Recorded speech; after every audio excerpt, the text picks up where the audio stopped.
Konting paalala po ngayong magbabagong taon. Ano po ang pwede nating first aid na gawin kung halimbawa nagkaroon tayo ng injuries related sa firecrackers sa bahay. So una po sa lahat, kailangan po hugasan ng mabuti yung mga kamay kung yan po yung na-injure ng paputok. So pag hinugasan po natin, makikita natin kung ano yung extent ng injury. Pagka po burn yan, kunyari, nagpaltos, nagblister, tuloy-tuloy lang po, no? Keep the water running on that area.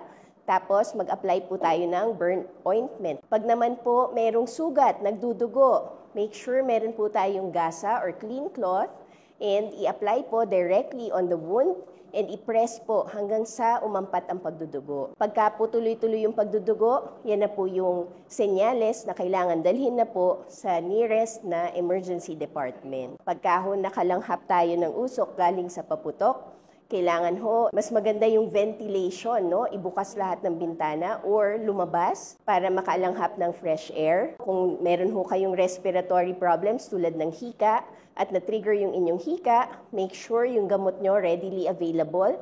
Andyan po yung inhaler ninyo. Kung wala naman po, punta na rin po sa emergency department. Konting paalala lang po ito bago tayo mag-celebrate ng bagong taon.